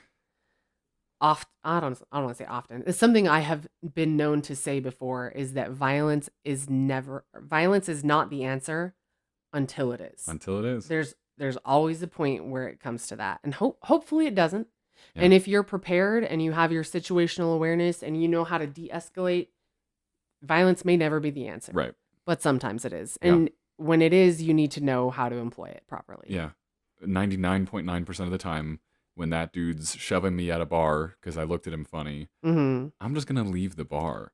And it's going to be fine. But that's that choice you make in that moment. Either I have something to prove to that guy and ultimately to myself. I guess Or I depends leave on the why bar. he shoved you in the first place. Yeah. But But we could who argue cares? semantics all day. Yeah. That's not really the point. It is called When Violence is the Answer, and the author's Tim Larkin. That Tim book Larkin. was a real eye opener for me. I think I started learning about this stuff through a number of circumstances. It seemed like Andrew and I were going to be at a couple like motorcycle rallies, Mhm. and it's not an environment I'm all that familiar with. But as I went and was like looking up videos, I was like, oh, this crowd gets rowdy. Yeah. And I was just as a guy with your wife in public, you need to understand something about yourself. You need to understand how to walk away, because most of the time that's the answer, and feel like you Mhm. don't have something to prove to yourself, something to prove to your wife, you know? Right. That's the person who's smart and survives, and that I think that book really drove that home for I me. think that's a situation where if you have to be in, you have to consider who you're with. If it's your wife, your kids, even your friends, if something happens and there's an altercation that I'm brought into, I don't care about the people trying to fight with me, but I'm considering who I'm with. If it's just me, maybe I'll stand up for myself. Maybe I'll do something depending on the situation. But if there's other people there, I'm more worried about them. Yeah. If I get into this altercation, what is that going to do to them? Right. Is that going to put them in more danger? I And think especially with your wife, like you don't want to, she probably wouldn't even stick around to watch you. I don't know your wife, but I'm saying there's a thing for guys here, for the general heteronormative of us. It's there's an expectation on us to do Mhm. something, and so I know all of the scenarios in which I would or would not act. And unfortunately, what that means is that someone can say something derogatory to my wife, and I'm probably going to leave. Because ultimately, instead of getting in that fight that may hurt one or both of us, it's better for us to just leave. Right. And I think that's a hard truth to come to as a guy. It is because, and luckily I haven't had to be in that situation, but you got to decide before you're in that situation because otherwise Right. you will go for the That's violent true. option. You'll have something to prove, but it's a real ego wreck. But the more I read about these stories, and especially in that book, it's like you just don't know what that other person's dealing with. You don't You know don't. that the other dude's gonna pull out a knife because he's had a bad freaking day, Mhm. and there you go. You don't know what they're capable of or what they're even going to Yeah. do in that situation. Something like that, I feel like there's a way to demand respect that can still be de-escalating. Mm-hmm. But it depends on the situation. It depends on who you're with. It's never going to be the same All right. for any one person. And so you just have to you have to have your wits about you. You have to have that self-awareness of like, okay, what's going to happen if somebody says something to me or my wife, what am I going to do about it? You got to decide Maybe it's before you're there. nothing. Maybe it's nothing. Mm-hmm. Maybe it's hey, you don't talk to my wife like that and you walk away. It really depends on the situation. It's going to be different for everybody. But you're right. You have to decide beforehand Yeah. what you're willing to do. You have to. I definitely lean toward assuming the worst, ultimately about the other person. So I I assume feel like that's the that safest way to they do are it. as dangerous as it would be humanly possible, and they are as pissed off as humanly possible. Mm, So, you know, have you ever seen the movie Southpaw? It's that not a one long time. oh gosh, it's Jake Gyllenhaal, isn't it? I think I it's Jake think Gyllenhaal so. and Rachel McAdams. And at the start of the movie, spoiler if you want to watch this movie and you don't want to know about this, he gets riled up by another fighter because he's a boxer, and so Hmm. this guy gets to him and they start fighting, and one of the other guy's security guards pulls a gun, it goes off, and it kills his wife.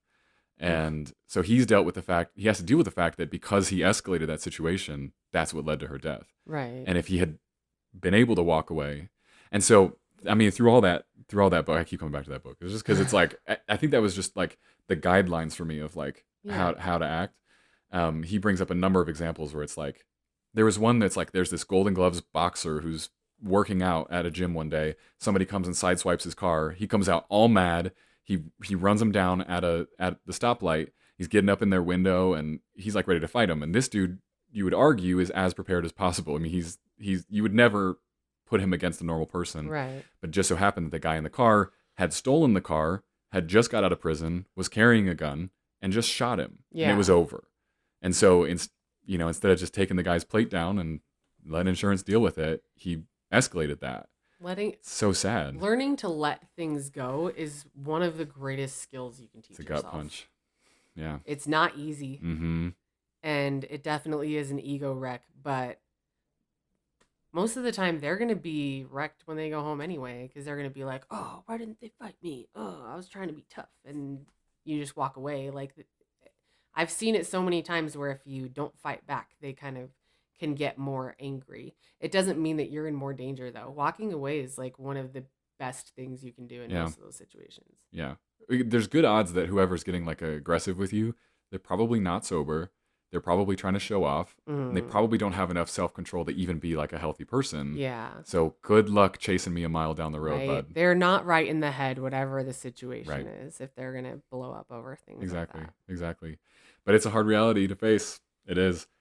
But that's kind of I don't know. That's how I role in most Yeah. situations, I guess. Yeah, it's true. And some people have um are concerned about like, well, if you carry a firearm and you're more erratic and so you're liable to shoot somebody on accident. Not at all. I would argue the complete opposite. When I have my firearm with me, I am much more level-headed because I know how dangerous it can be Mm. if it's not used properly. I mean, uh, guns don't kill people. I'm gonna go out and say that it's the person wielding the gun that is the problem. But if you know the dangers, if you know this, that this thing that it's in my hand can kill somebody Hmm. very easily. I am so much more level-headed because I have to be responsible for that. I have to be responsible for myself and everybody around me so that nothing happens if somebody gets hurt by my firearm unless I need it. Right. But I think that I don't know even where this tangent came from, but I just think that actually carrying a firearm makes me much more level-headed and makes it so much easier for me to walk away from situations. Even recently, there have been times where somebody will say something to me and I'm maybe don't have my firearm on me, and so I'll like snap back at them and then realize that was stupid Maybe you and feel more immature. threatened somehow. Yeah, and so when I have that with me, I'm so much more level-headed. I'm not going to just like go off all crazy because I never want to have to use my firearm. That's not the goal at all. And so I'm so much more level-headed because I'm not going to snap back at somebody and, that gets me riled up and then they get more riled up and we both are angry and, it's just a bad situation for everybody. Yeah. For anyone that hasn't, it's difficult for someone to have a judgment about guns if they haven't been around them at all, I think. So for anybody who hasn't and then goes to a range and goes hopefully with a responsible gun owner who can teach you about it and show you, what's going on in the world of guns, how do guns work. And that was certainly how it was for me because I was totally unfamiliar with guns. Mm-hmm. And I had a good friend who was a very responsible gun owner and took us both to try out his guns, see which one we wanted to buy. And that made a world of difference for me because when you're with a responsible gun owner, there's a reverence about when you're there. Mm-hmm. It's beyond courtesy. It's like so we had some other guys at the range that were shooting their own stuff just down the way, and so we all have to agree when the range is cold or hot, when we're firing or when we're not firing, so we can go mess with our targets and things. If I picked up a pistol while we were cold and threw a magazine in there, it would have been completely unacceptable. Not just Yeah. as a courtesy, it would have been the You would have least safe been thing. at Kicked least right kicked out. out. But what I'm saying is like how deep we take it, how seriously we take it when we're actually dealing with guns. I mean, we like really show everybody around us that we're being incredibly safe, and I think we do that with ourselves too. Like even when I pull the gun out to go clean it or something, I'm like, I'm gonna check it 5 times and make sure we're totally unloaded here. I As you don't want to should. be surprised. And so I feel like carrying a gun with you all day would somehow make you more reverent or more just aware of like, I've got this very deadly thing in my It pocket. does for me. It gives me this sense of superiority is not the right word because I don't want to come off like a cocky asshole, but it does. It makes me feel like not above people, but at least I know that I feel like the most dangerous person in the room sometimes. And I feel like that is a good feeling to have because it makes me feel safe. And it makes me a lot more level-headed because I'm not a violent person. I don't like to get into arguments and that's not what I want to do. And so it makes me just feel like I'm in control of the room, which is not true. I know that. But it makes me feel like I'm more in control of like myself and what's going to happen to me. And I need to be because I am carrying a very dangerous tool. I'm carrying a very dangerous weapon that can severely hurt myself or somebody else if not employed properly. Yeah, you've leveled the playing field of anything 100%. else when Yeah. you're in that room because just being me, I walk into pretty much any room, and this is really an ego problem, and I already feel like that guy. But It's because you're big muscly arms. yeah, exactly. Well, I'm big. I'm tall. I think I look pretty sketchy, which is good. Which is a good thing. I'm scrappy, and I don't like. I'm very much aware, and I think people know that about me. When they see me, it's like this dude isn't just like in his phone, like not noticing anything. Right. But if I had ill intent, and you were also in that room, it's a really good thing if I'm not actually in charge of the room. Right. You know? Yeah, that makes sense. The room should just go to the most level-headed person. Every time someone enters the room, we should have a little vote. Like, who's going to control this room most responsibly? And there's one gun in every room, and then we just give that gun to that person. We're like, you're in charge, man. Oof, You don't that's like a that? not That's at all. dictatorship. Nope, that is dictatorship 100%. Well, it's voted. It doesn't matter. It's democracy. Here's the thing: it doesn't matter how level-headed a person is, or how mature they are, or how like caring, and they just want to be safe for everybody. Right. When you give somebody complete power, it does something to you. It changes a person. And so if one person has a gun, if only police have guns, if only gang members have guns, because they're going to get them no matter how illegal they are, wherever you are, that's not a good situation to be in, because power tripping is a very real thing that happens to people. Stanford Prison Experiment. That happens to... That's the classic, isn't it? As soon as you give someone this assumed sense of power, they will use it irresponsibly. You like how my hypothetical turned into a really dangerous thing? I totally didn't mean that. For anybody who thinks I meant that we should actually have a gun in every room and we should have a vote when you walk in the room, it's the dumbest idea ever. I'm definitely advocating more for everybody should be armed, but according to your comfort level. Some people really shouldn't. Some people aren't comfortable with it, and they wouldn't know how to use it properly either. But I definitely believe that the more people that are armed, the safer the world is. This is where the podcast gets tricky, because I'm a super moderate person. We definitely don't have to get super into it. No, we can. I almost kind of want to chase it down, because I'm just about in the middle of the road of anything. I can never understand extreme arguments. I'm like, that's the dumbest thing. If someone goes all the way to the extreme, I can understand anything on either side of any line you draw past that. Yeah, no, I agree. I think I can see both sides of the fence, and some people, I definitely look like a more extreme person on my Instagram page with all of my gun pictures, but I know both sides of the fence, and that's why I think, if everybody's armed, it's a much safer place. But if you don't want to carry a gun, I'm not the type of person that's going to be like, no, there needs to be a gun in every household. Right. There really doesn't. It's according to whatever you're comfortable with. Right. I just believe that the more it's definitely levels the playing field, and the more people that are armed, the safer it is. Doesn't mean everybody needs to be. Right.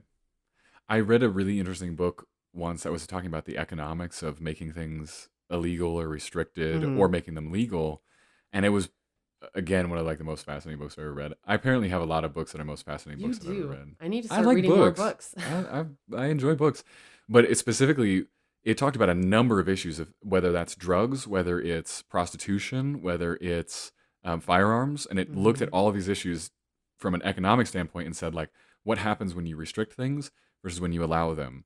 And in every single case, everything's safer when you actually allow it. Because as soon as you start regulating it, as soon you can have controls and all those different things. Right. But what it means is that it can mean everything. But essentially, it means that the court system can actually handle anything that comes its way. And there's no need for enforcement outside of the court system. I think that's really interesting. I think that does sound if interesting. Cocaine is legal and your dealer rips you off for the pound you bought, and you go to a judge and you say, hey, man, he ripped me off for the pound I bought. We had a contract. Then they go, hey, man, you got to pay him his pound. And there's no need for a bodyguard that shoots someone for not paying or whatever. You know what I mean? Yeah. It just gets way more dicey that way. I think it's interesting. Not that I'm advocating for legalizing cocaine necessarily. I think it's just from the economic standpoint. Again, to your comfort level. If you don't want to do cocaine, don't do it. Right. But no, I think that or do it. Just try it. No, don't try it. Just say no. I don't want to make my dad nervous at this point. I've never tried cocaine, Father. Cocaine is illegal and dangerous. It's messed up. It's very scary. But if it was legal, also it would be cut with crazy things like fentanyl. But it might. It still might. It still might. So that's something that I lost my train of thought. Yeah, I've been doing that to you. I've been jumping all over what you want to say. I apologize for that. I'm just excited. No, it's okay. No, it's so like I was saying with like a power tripping, another thing that happens to the most level-headed of people is that if somebody tells you what to do and you don't think they should have a right to tell you what to do, people get rebellious. Your brain is a very interesting place, and it does weird things when it's not in control of itself, I think. I don't know if I articulated that very well. No, I think so. But yeah, I mean, the same thing, if you give somebody, even the most level-headed, kindest person in the room, all of the power, that's going to change things in their brains. There's a chemical reaction that happens when you're in control. And the same thing happens when you're not in control. If somebody tells you what to do and you're like, but why, you don't have a right to tell me what to do, or I want to do it, so why shouldn't I? Whatever it is, you're going to be more rebellious. And so that's the same thing with, if you're making everything illegal, there's going to be those people out there. Everybody's like, oh, if guns are illegal, nobody will have guns. Okay, what about the cartels and the gang members and all of those other people that are getting guns illegally? There's both sides of the fence. There's people that are going to take way too much of that power and control and abuse it. And there's people that are going to act out when you try to control them. And so, like, there's no good place to be in that regard. Right. That's why I think that having too many laws and restrictions is detrimental to society, sort of. Yeah, I can understand that. I mean, the other side of that, though, is that I hear the argument that people who want to get a gun and can get it illegally will get it illegally for their illegal purposes, nefarious purposes, or whatever. Although ultimately, that's probably just people trying to protect themselves, and their livelihood just comes from illegal sources, which is also really unfortunate. But I think the argument would be that you want to make the process really difficult for someone who will not go through those legal channels. And that, I think that's a pretty solid argument. So you have like mentally ill people trying to get their hands on guns. If you make it more difficult, perhaps you stop them from getting a gun. Maybe. I think that mentally ill is a little bit of a triggered statement also, because mentally ill could mean anything. Depression and anxiety are very real mental issues that a lot of people have, and it does not mean that they shouldn't be able to protect themselves with a firearm. Right. And well, the big thing is who's to say? Who's to say? Exactly. Who are you going to put in charge of that? Yeah. Because are you going to give somebody that overt power over everybody, and they're the one that decides if you can have a gun? Right. Are they going to abuse that power? Maybe. What about background checks? You like background checks? No, I don't. To me, the Second Amendment is very clear, and it's not for hunting or whatever, like a lot of people is. The Second Amendment was put in place so that you can protect yourself from a tyrannical government. I mean, there's a couple of more things and nuances built into that, but that's what it's there for. And background checks, that's an infringement. Telling somebody that they can't buy a firearm if they have been diagnosed with such and such mental illness, that's an infringement. Now, I understand where some of those things can be safer, but I still don't think it should be a law placed on it. And that's, again, if more people are armed, I can protect myself from that mentally unstable person that is actually using a firearm dangerously, as opposed to that person down the street who has depression and anxiety. But guess what? They have a firearm and it eases their anxiety now because they know they can protect themselves. So there's so many nuances, I think, that I don't know. I don't think it's a fair argument. To me, it's very clear that everybody should be able to get a firearm if they want it or need it. I see your perspective too. Yeah. I do. And that's the thing. I'm just so in the middle because I'm just like, it's just going to go bad no matter which way you do it. Well, I mean, what's the end game? Okay, so either we repeal the Second Amendment, which has been done with other amendments, or we leave it in place. And perhaps we restrict it to a point where it feels like it's repealed. But I don't exactly see it swinging the other way. It kind of feels like there's a way we're going. Here's the other thing, though. Good or bad. As much as I respect our founding fathers and the Constitution, it's a 200-year-old piece of paper. And it's the best Joe Rogan joke of all time. It really can't do anything for you. It has those things put in place. Right. It has that written down that says this is how it is, and I completely agree with it. But it's a piece of paper. If you don't stand up for it, if you don't act on, voting or, gathering and having protests, and if you don't use all of those amendments, if you don't use it, you lose it. It's just a piece of paper. It can't do anything for you. You have to do it. You have to take responsibility and do the things that you need to do in order to maintain your own Yeah. rights. It's interesting. It's interesting to think about it. I keep seeing things that's like, it's literally called the Bill of Rights. It's Mhm. really not the Bill of Privileges to live in this It's country. It's not. it's supposedly the Bill of your rights as a human being in the world at the time it was written. Um, and that is my favorite The- Joe Rogan joke where he's like, "You guys didn't write any new shit." Like it is an old document, but it's tricky that because I get it. I get that that's a right. You have a right to whatever the most dangerous thing in the world is. You have a right to have one too. Mhm. And at the time, obviously, that was guns. I wonder what it would look like today. Like, does everybody have a right to a nuclear weapon? That's an interesting thought. Ooh. Probably not. That wouldn't I go so mean, well. It would technically end they quicker. do, but Really? nuclear weapons are, I don't know, crazy. No, they don't. No, you can't just go and get yourself some depleted uranium and just Well, work and with see, it. that's the thing is there's all the I, how do I articulate this properly? I'm not saying that you have a right to own a nuclear weapon like you do. I mean, if you could make one, somebody just made that one day, right? Somebody just invented that one day. Right. So who's to say like, okay, I invented a pencil, but I'm the only one that can ever use a pencil? Yeah.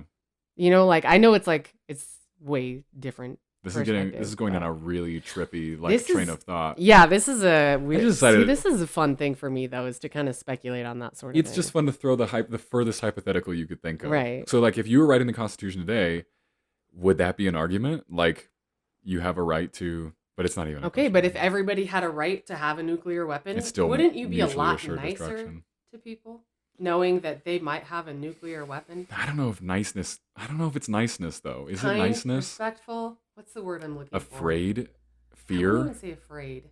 Because I think that might be part of where it comes from, a healthy fear of other people, but that can dip into unhealthy fears. Anyway, but to get out of this circle, because this is going to some very odd places. Really is.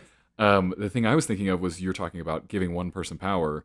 You were saying if you were to give it to the kindest, best intentioned person in the room, the thing is that person never actually wants the power ever. Like that. That's true. By their nature. I just recently learned about a little bit about George Washington, who of course fought the Revolutionary War as president and then freaking resigned. He was like, I don't want this power anymore. No one should have this power. There was some society that he was a part of that was based on this like Roman general who believed in the same thing. I wish I remember the dude's name, but you just don't see that anymore. That's not something we would even conceive of. The idea that a president would come in and say, I'm going to solve this issue for the voters, and then I'm out. Right. Like, I don't want My dad and I were actually talking about that a little bit the other day, and I don't remember who the other person is, but he was talking about George Washington, and he said if he gives up that power at some point, he's the greatest man in the world. Right. And so the fact that after 2 terms he stepped down, that says a lot about him. Like he officially, I don't know if it was 2 terms. I don't know the exact numbers. Yeah. See, I might be wrong about this, but I think he left before his term was up. Should we look this up? Because I don't. Oh, maybe my sister would know. I don't want to spread any misinformation to anybody. Misinformation can be fun sometimes. No, it can't. It's the worst. Not if I feel like I'm responsible to at least get some things right. For sure. when Yeah. I have No. a podcast. And that's the thing is like, I don't want people to listen to this and be like, oh, she thinks nobody should have pencils and everybody should have nuclear weapons. Like that's the thing is, no matter what the information you put out there, people are going to take it how they do. This says he resigned after the signing of the Treaty of Paris. After the last British troops left, he resigned his commission. Yeah. Anyway, well, my point was that like somebody pointed out, somebody was saying about George Washington that if he actually steps down from having this power, like if he actually makes that decision, he's the greatest man in the world. And so the fact that he actually did that, the fact that he had that power and like willingly walked away from it, that's not easy to do. It was different in the day, though. It was less power. That's true. I mean, it wasn't like the U.S. was a superpower exactly. It was pretty much just a big old colony still. That's that was very like, true. we're just going to make our own laws But now. he still had power over a certain number of people. Yeah. I mean, power over anybody does things to your brain. Yeah, but you still wonder. What I think is that a dude like him now with the United States as a superpower would just never do it in the first place. Probably. because I think he knew the concept that ultimate power corrupts ultimately. It's Mm-hmm. just, no, I don't want any part of that. Right. Yeah. Be interesting to think about that. I don't know. We're going down some interesting rabbit holes Maybe today. I can ask him one day, George Washington, would you be president of the United States in the year 2020? Right. He'd probably be like, hell no. No, because no one can do that job right. No. Not now. For sure not now. Probably not then either. And also, don't get me wrong, like, the founding fathers are not infallible people. Like, those are some rough dudes, but they had were some good ideas. 21-year-old dudes. Yeah. Just Some of them trying with to... slaves, like, just, They were like, dude, you can't charge me that much for tea. Like, this is ridiculous. right, for tea. I mean, they were right. I mean, it's It's a talking point, yeah. but that's how we run on now, too. Yeah, it's just an impossible job. It's an impossible And that's job. the thing. That's the other thing. They were just living their life, and somebody exerted too much power over them. And what did they do? They got rebellious. I think the big issue for me The now is that nature. everything is so polarized and so tribal, and so you have to find yourself on one side or the other. But I don't necessarily know I if don't know that's that you true. have to. I think that people believe that. Mhm. I think that the media definitely leads people to that. There's so much on the internet and so much misinformation, even like you said, that you don't know what to believe most of the time. It's just that the loudest people are the ones talking, and It's true. that's going to be the most extreme people. But it does feel sad when an issue comes up, even coronavirus, and it's like, okay, which political side of the fence are you on about a virus? Right. It's a virus. What are we talking about? Like, How this is not political. how could this possibly be political? This is a different animal Because entirely. humans make everything political, Yeah, I guess we do now. even pencils. Even pencils, people. Be careful if you invent the next great pencil. Everybody's entitled to your pencil. So don't tell anybody about it. Right. How many great inventions do you think have been created and then people were just like, I'm not going to tell anybody. I want to have the only one. I don't think that's a fair question, because if there were those people, we don't know about those inventions. I know. I don't know how many. There's no number. Like, what does Elon Musk have in his house that's like 40 years ahead of Oh current my technology? gosh, I can't wait to find out. Do you think we'll find out at some point? Probably. I don't know very much about Elon Musk, but I think he's just cocky enough that he won't keep things secret for too long. That's I'm sure interesting. he's got some things in there that he's like, Yeah. like, I have this and nobody else does. Yeah. But there's going to be something, whatever the tipping point is. Maybe it becomes a necessary thing, or maybe somebody's like, oh, I bet you can't do this. And, I think he's just cocky enough that he won't keep it a secret for too long if he thinks it's a good thing, Like if he builds. or if he thinks it's cool enough. Like The his best not a AI. flamethrower. Oh, yeah, the not flamethrower. It's not. It's not a I heard him talk flamethrower. about why. It says it on the It's box. like a butane torch. It's like totally different thing. Right? Because I think it doesn't hurl liquid at things, which is what a flamethrower does. I believe you. Yeah. I don't know that much about flamethrowers or not a flamethrowers. I actually do, weirdly, because on the fourth ever episode of this show, Uh-huh. I went to the National Museum of the Pacific War in Texas and met with a dude who works there, awesome guy, Jeff Copsetta, shout out, and he showed me a restored flamethrower, and it was really cool. That is cool. It was sketchy, though.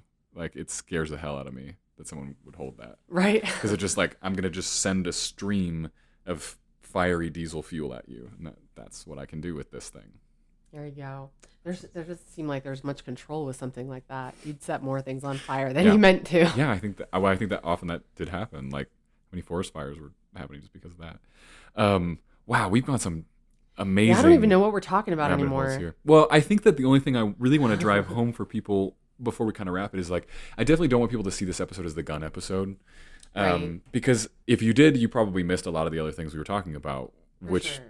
mostly just involves being aware of things. Even having conversations about guns and about safety, that's a huge part of that awareness. Mm-hmm. Like, I'm going to go home tonight and be even more aware. It's good to have that reminder because we hung out today and we shot guns today. And I was like, Right. there's things out there that can kill me really fast. So, like, what can I do tonight to be just a little more If I'm safe? not careful with that. Yeah. Mhm. And now I got to get a tourniquet too. Yeah, you do. I got mine from North American Rescue. A cat tourniquet would be the one I would recommend. There's a lot of different ones out there. It's the same kind of thing. You got to make sure you get the one that works properly. Mhm. Otherwise, it's not going to do its job. Yeah. Save your life. You carry a tactical flashlight too, don't you? I do. It's up there. It looks just like the one I carry. It's a I bit carry a smaller. flashlight. I carry a knife. It's nice and bright.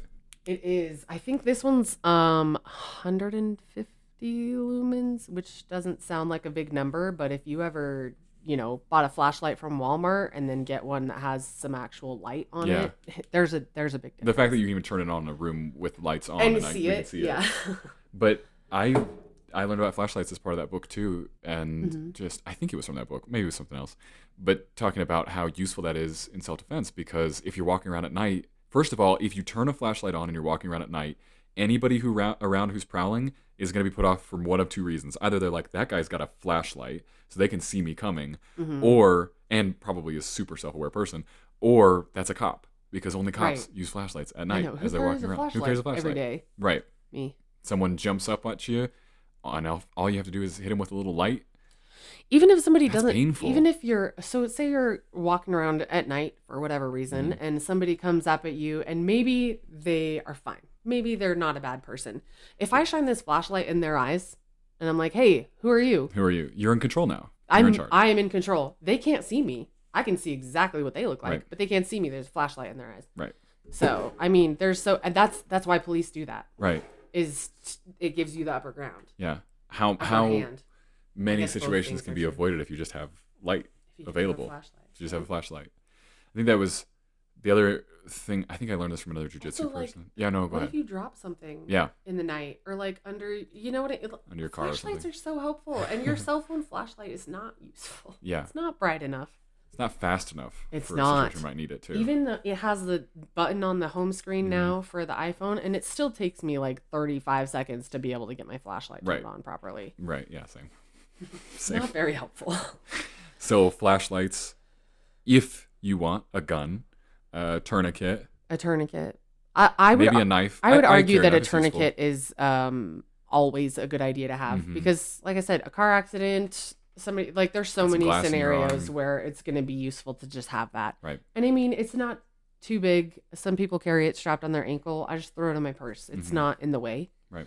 Occasionally I'll, take it out and put it on just to make sure it's deployable and I remember properly how to use it. Right. It's very important. I carry a knife too. Knives are a great self-defense tool. However, I don't carry my knife for self-defense. I am of the mindset that I'm not going to let somebody get close enough to me that I have to use a knife. Yeah. A knife can be a great self-defense tool, but if you're not training with it, you're more likely to hurt yourself True. than the other person. So for me, a knife is like, I don't know if you ever watch NCIS and Gibbs has all of his rules. Rule number 9 is always carry a knife. I always carry a knife. It is such a useful tool.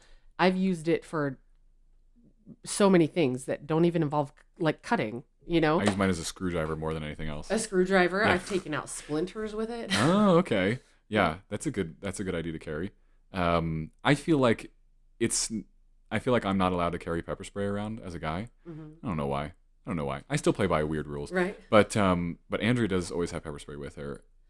Pepper spray is a great tool also. Again, as long as you know how to use it properly, because it can hurt yourself if, don't ever spray pepper spray in a small enclosed space. Right. Don't ever spray it if the wind is blowing in your face, spray it downwind. I don't know. The thing about pepper spray is though that it doesn't really work on everybody. Just like a taser, if you have a taser that's not the right strength or something, it's not going to take somebody down. That's interesting. I heard something recently. It was an article that I was reading briefly. I'll have to try to find it again. Somebody that likes people that like spicy food and have spicy food a lot, pepper spray doesn't do much to them, if anything. And so if somebody comes at you, I'm still a little skeptical of that. I'd like to see a video of someone taking right, full and pepper so, spray and see, being fine. and this is something I've read, and Yeah. so if you get pepper spray sprayed on you and it's not as effective, they're still going to come at you, and now they're mad. Now they're really mad. It may not be the end of the conversation. They're Right. probably not incapacitated for a long period of So time. as long as you know that something like pepper spray or even a taser, the idea is to give you a chance to run away. Right. It's not going to knock them down. It's not going to necessarily stop them from attacking you. Right. But it gives you the upper hand for a minute so that you can get away. Your number one goal, if you are in a self-defense situation, is to put distance between you and your assailant. Right. That's That's your goal. That'll buy you some time for sure. And that's why I don't use a knife for self-defense. I mean, if it came to it, I also know how to use a knife for self-defense. Right. But that is not why I carry a knife. Yeah. I watched some interview with Johnny Knoxville talking about, like, what's the worst thing you've ever experienced. And I've watched that dude get shot with rubber bullets and pellet guns of all. He's done some really fun stuff. He's been in pain. That man knows pain. He sure does. And he said everybody needs to carry pepper spray because that is the most pain I've ever experienced. Wow. It totally knocked me flat back. I definitely advocate for carrying pepper spray. Yeah. Just, again, know how to use it. And I would argue that it's a little bit too easily deployable in some situations. You know, do your research. They have locking switches so that it's easy to unlock, but it's not going to go off if on you accident. sit on that weird, right? It could happen. Yeah, I don't trust that entirely. I don't know. Pepper spray is just another thing to put in your toolbox. Right. I would never argue for just having a gun because I would prefer to not have to use a gun in a self-defense situation. Right. I would never argue for just having a knife because same thing. I don't want somebody to get close enough to me that I have to use my knife. I mean, if they're close enough to me that that's my self-defense tool, I'm in a lot lot danger than I thought I was. And ultimately, if the only route you go with self-defense, like you said, is to read the list, is just understand. Your greatest self-defense tool that you have is situational awareness. Knowing where you are, what's going on around you. If somebody looks fishy, you can keep an eye on them, kind of thing. Like knowing, I mean, I know somebody recently that, got into her car and was getting her music all ready before she went on her drive and forgot to lock her doors. Yeah. She's usually good at locking your doors the first thing. And a guy came up and opened the door and started, for lack of a better word, molesting her. Groping. Grabbing on her leg. And she has pepper spray. She has these self-defense tools, but she froze. Yeah. And so that's something that I think is very important for everybody to remember is that your body people always remember fight or flight, but it's fight, flight, or freeze. Mm-hmm. There are a lot of situations where you will completely freeze. Right. It depends on the person and it depends on the situation. But having that knowledge in place, having those tools in place, you're much more likely to be able to do the fight or flight method, as opposed to just freezing. And that's one of the big things, though, too, where situational awareness is so important. If you have your situational awareness in check, you're not going to even get to that point that you're going to freeze and not know what to do. Yeah, 100%. Yeah. I hope if anybody listens to this episode, they just think about that for a second. So if you're sitting in your car listening to this, make sure your doors are locked, look up around you every once in a while, know where you are. Don't bury yourself in your phone and in your headphones. Yeah. And just... If you need to work to get your music going in a car, say you're shopping and you get in the car and you're getting on the road, lock your doors and just drive to a different spot. Even if it's 20 feet away, drive to a different spot, fix your music. And then that's going to make such a big difference because if somebody's sitting there watching you and waiting for some opportunity, right. If you drive away right away, they're going to move on. They're not, they're going to move on to something else. Yeah. So you're already protected yourself from that situation. Someone looking to do harm to you is looking for the easiest prey possible. 100%. So if you even do small things to make yourself not easy prey, then you're so much better off. Exactly. And that doesn't have to include owning a gun. Although I liked our conversation about guns. I think it was pretty cool. I feel informed and interested. And I really like guns. Yeah. Guns are tools and guns are fun.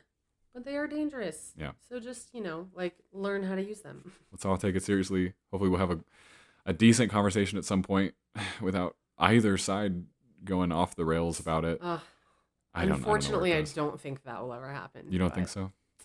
But I have hope. I have to have hope that there are level-headed people who can have a full conversation, a full discourse, no matter which side of the fence they sit on with anything. I agree. Because if I believe that's gone, what is there? Well, that's the thing. That's the thing that I think that the problem is that when people from the two political sides go into something, they're going into it to argue. If you want to have an actual useful conversation, you have to go into that conversation fully prepared to change your mind based on the evidence you receive. If I go into a conversation about the Second Amendment. And not that this is likely to happen, but if I go into conversation about it and somebody presents evidence to me that proves to me that really guns should be illegal, I have to be fully prepared to change my mind on that fact. But you just said you weren't. I'm not. Well, no, I don't think it'll happen. Like, Right. I don't think it'll happen. But if I go into a conversation about it, I am going to hear them out. Right. I'm going to listen to that. I need to come up with a better example to use. Yeah, you do. But when those conversations come up, I am prepared to change my mind if there's evidence that, says that I should. Right.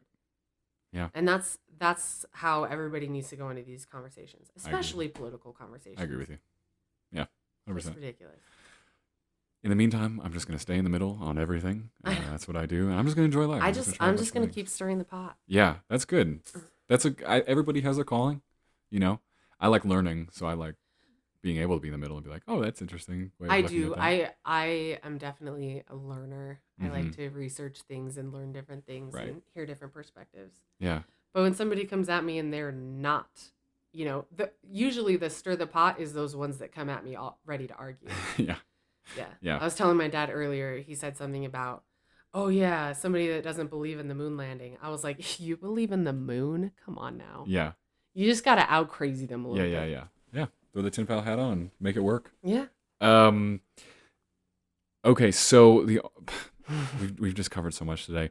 Can you give everybody your social so that they can go and find you and Oh yeah. either argue with you or appreciate you? Yeah, it's gonna be absolutely. one or the other, probably. Well, I'm Hollo. You can find me on Instagram. It's Hollo Undefined. I also am at paranoidorprepared.com, which is my blog that talks about self-defense and preparedness. Preparedness in all aspects of life, not just, carrying a gun. Did we even or get into food any of that other storage. stuff? Maybe we'll do a follow up later. I Are you don't like a think prepper, so. like a doomsday prepper? You've got all the food. So and all I do consider myself a prepper, but like like it's the show. not like the show. I wish I was that cool. But no, like I mean, for example, one of the articles on my blog is about using a planner Right. and planning your week ahead of time. Sure. Preparedness is there's so many aspects of it. Having life insurance Yeah. is a very good way to be prepared. Right. I mean, I do consider myself a prepper to an extent, but I don't know. I'm kind of You're not trying to bug out no. forever and never talk to anybody again. I mean, not unless I need to, but Yeah. I don't see that happening anytime soon. Yeah, probably unlikely. I like people. I like Yeah. to hang out with people. Yeah. Well, we'll have to get into that later at some point because I sense us running out of time already. I'm sure we've gone well over an average episode. Oh yeah, we're doing pretty good. But so go check her out on social media and find her blog. Check it out. Is there anything cool coming to the blog you want to? I do have an article coming up soon about the self-defense class that I Nice. took. So hopefully that, and then I'm starting to do a little bit more on my Instagram for the Paranoid or Prepared. So if you want to follow me on there and kind of see what's coming up. Perfect. And as always, if you want to see some photos of our adventures, you can find me at THicksonLife on Instagram, and you'll see us shooting some handguns and also an AR-15, which was quite fun to shoot. Yeah. And pretty impressive. There's a good slow-mo. Maybe I'll post that. Yeah, Check it that's out, a cool. See, everybody's got to have one of those slow-mo Good slow-mo. videos. It's a good Mhm. one. Yeah. So go check that out at THicksonLife, and also on Twitter at THicksonLife if you want to engage in real time. Twitter's slow for me. I'm slow going on Twitter. Let's just be honest about it. But I have one, I think, but I. yeah, I was sort of like that before. I still hope that at some point someone will listen and be like, yeah, I'll tweet at this guy and see if I know someone or I should be on the show for this reason or whatever. Right. I'm always open to it. So Yeah. that's the place to reach me. As always, thanks to our sponsor, Track Farms, for their awesome CBD stuff. I'm sure you heard the ad at the beginning, but if you go to the link in my bio on Instagram, or if you go to track-farms/strangers and enter the code strangers at discount, you will get 15% off, and that is worth it. So check it out. What else do we miss? Thanks for being on the show, Hollo. Great talking with Thank you. you. This was such a cool opportunity for me. I hope it to was kind of followable for share. people, because we I went all hope over so the too. place. We really did. I didn't even follow it, so This is the No Rules show. this so. is going to be probably a pretty incoherent episode. I apologize, It's not Tyler's fault. It's probably mine. No, we just went to some odd places. I liked it. Especially the nuclear thing. I'm gonna be thinking about that all day. I literally Right? I'm going to be thinking all day. about that too. Yeah. That's an interesting It's a perspective. good little brain teaser. Yeah. Someone's got a good answer for that, by the way. I think that when you think about it though, I think you got to include the pencil side because like you said, like Yeah, you're right. the two extremes. Like You're I right. think that's Harmless. Well, pencils fun. aren't harmless. pencils Those are aren't dangerous. harmless. People still have. Andrea still has one of those little, graphite marks in her hand. She got stabbed. So there you go. There you go. So thanks for listening, everybody. Thanks to Hollo, and thanks to Track Farms. And as always, we will see you on the next episode.